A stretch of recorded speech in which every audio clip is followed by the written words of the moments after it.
নমস্কাৰ বন্ধু বান্ধৱীসকল, আমাৰ ইউটিউব চেনেলটোলৈ আপোনালোকক সকলোকে স্বাগতম জনাইছোঁ। আজি আকৌ মই আপোনালোকৰ ওচৰলৈ কেইটামান অসমীয়া সাধাৰণ জ্ঞানৰ প্ৰশ্নৰ উত্তৰ লৈ আহিছোঁ। আশা কৰোঁ ভিডিঅ'টো চাই নিশ্চয় উপকৃত হ'ব। আহক তেতিয়াহ'লে ভিডিঅ'টো আৰম্ভ কৰোঁ।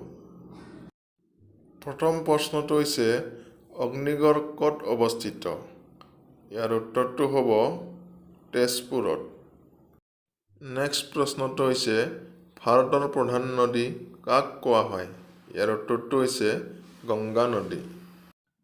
নেক্সট প্ৰশ্নটো হৈছে কোন চনত অসম আন্দোলন হৈছিল? ইয়াৰ উত্তৰটো হৈছে 1979 চনত। নেক্সট প্ৰশ্নটো হৈছে অগ্নিগড় কোনে সজাইছিল? ইয়াৰ উত্তৰ হ'ব বান ৰজাই। নেক্সট প্ৰশ্ন হৈছে পাল বংশৰ প্ৰতিষ্ঠাপক কোন? ইয়াৰ উত্তৰটো হ'ব ব্ৰহ্মপাল। নেক্সট প্ৰশ্ন বৰ্মন বংশৰ শ্ৰেষ্ঠ ৰজা কোন আছিল? ইয়াৰ উত্তৰটো হ'ব ভাস্কৰ বৰ্মন। নেক্সট প্ৰশ্ন কালিকা পুৰাণ কিমান শতিকাত ৰচনা কৰা হৈছিল? ইয়াৰ উত্তৰটো হ'ব দশম শতিকাত। ইয়াৰ পিছৰ কুৱেশ্যনটো হৈছে কোচ ৰাজ্য কোনে স্থাপন কৰিছিল? ইয়াৰ উত্তৰটো হ'ব বিশ্বসিংহই। নেক্সট কুৱেশ্যন চুতীয়া ৰাজ্যৰ শেষৰ ৰজাৰ নাম কি?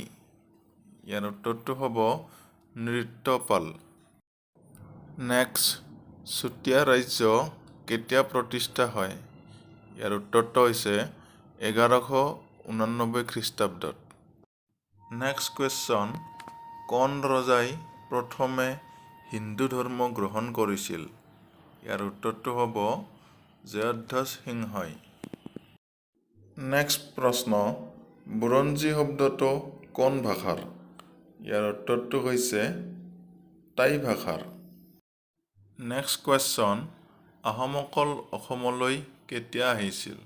ইয়াৰ উত্তৰটো হৈছে 1228 খ্ৰীষ্টাব্দত। নেক্সট কোচ ৰাজ্য কেতিয়া বিভক্ত হৈছিল?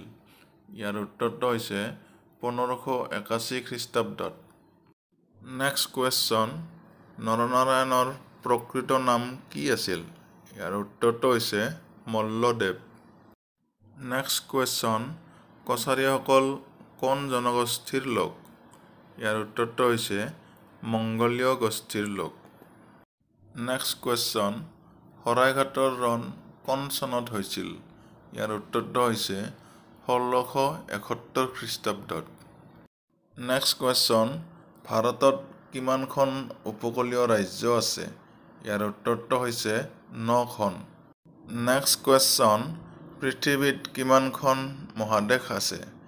ইয়াৰ উত্তৰটো হ'ব 7খন। নেক্সট বৰ্তমান পৃথিৱীত কিমানখন দেশ আছে? ইয়াৰ উত্তৰটো হৈছে 195খন। নেক্সট ভাৰতৰ সংবিধানত কিমানটা মৌলিক কৰ্তব্য ৰখা হৈছে? ইয়াৰ উত্তৰটো হৈছে 11টা। নেক্সট কুৱেশ্যন ভাৰতৰ সংবিধানত কিমানটা মৌলিক অধিকাৰ স্বীকৃত? ইয়াৰ উত্তৰটো হৈছে 6টা। নেক্সট কুৱেশ্যন লক্ষদ্বীপৰ কিমানটা দ্বীপ আছে? ইয়াৰ উত্তৰটো হৈছে 34টা। নেক্সট কুৱেশ্যন পৃথিৱীৰ বায়ুমণ্ডলত কিমানটা স্তৰ আছে? ইয়াৰ উত্তৰটো হৈছে 5টা। আজিৰ আমাৰ শেষৰটো প্ৰশ্ন হৈছে প্ৰথম বিশ্বযুদ্ধ কোন চনত হৈছিল? ইয়াৰ উত্তৰটো হৈছে 1914 চনত। বন্ধু বান্ধৱীসকল ভিডিঅ'টো চাই কেনেকুৱা পালে জনাব আৰু লগতে লাইক কমেণ্ট আৰু আমাৰ চেনেলটো ছাবস্ক্ৰাইব কৰি দিব। আজিলৈ বাই বাই।